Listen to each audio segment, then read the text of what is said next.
আব্বাজান ওনাকে আমি বলছিলাম যে আব্বা আপনি হাফিজ হুজুরের ছাত্র, হাফিজ হুজুরের কাছে আপনি তিরমিজি শরীফ লালবাগ পড়ছেন, কিন্তু আপনি মুরিদ হয়েছেন চরমনায় যায়া, ব্যাপারটা কি, রহস্যটা কি?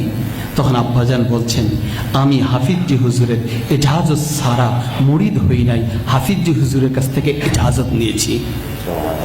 আমি বললাম কিভাবে? হাফিজ হুজুর রহমাতুল্লাহ আলাই মরহুম শাইখ ফজলুল করিম রহমাতুল্লাহ আলাই নুরিয়া মাদ্রাসায় ইতিকাফে বসছেন।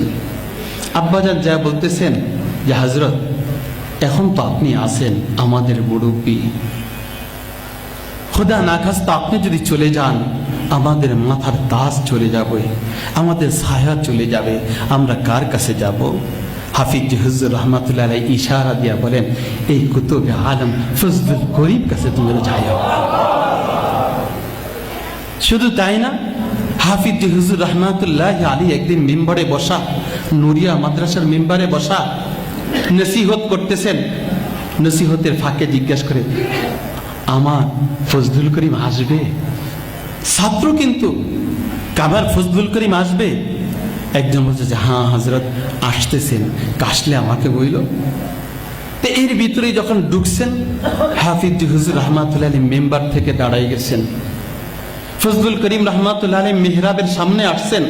হাফিজ হুজুর রহমাতুল্লাহ আলাই নিজের কাদের রুমালটা বিছায় বলছে ফজলুল করিম तुम तो कुतुब आलम, तुम यहाँ पे बैठ जाओ, तुम यहाँ पे बैठ जाओ।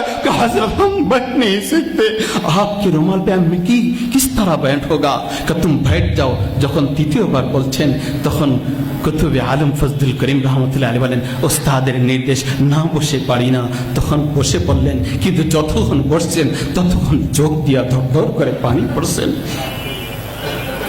আমার প্রিয় বন্ধুগণ, এই বড়দের কদর যাকে সম্মান করেছেন সেই জন্য তো আমরা তাদের কাছে গেছি। এই জন্য বন্ধুগণ ফজলুল করিম রহমাতুল্লাহ আলাইহি বলেন, আজিজুল হক সাহেব রহমাতুল্লাহ আলাইহি বলেন, যাদের আলোচনা শুনছি বা কারোটা দেখেছি, আর অনেক আকাবের আছে যাদেরকে আমি সোহবত লাভ করতে পারি নাই বা কাছে ভিড়তে পারি নাই, তাদের আলোচনা অন্যান্য উলামা কেরামও করছেন এবং আরও করবেন।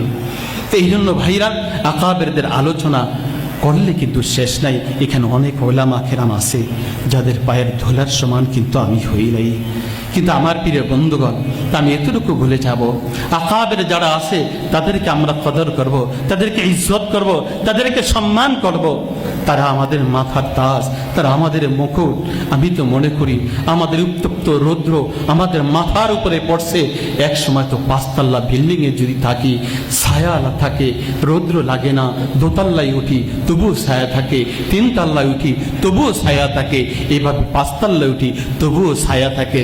কিন্তু আজকে আকাবের চলে গেছে শাইখুল হাদিস সাহেব, চলে গেছে মুফতি আমিন সাহেব, চলে গেছে এই নূর হোসেন কাসিমি সাহেব, এইভাবে সবাই চলে যাচ্ছে, আমরা হারিয়ে ফেলতেছি। আমাদের সেই পরীক্ষাই আসছে যা আকাবের দেওবন্দের আমার ওস্তাদ বলছিলেন, সিতারো সে আগে যাহা और भी है अभी इश्क का इम्तिहान और भी है।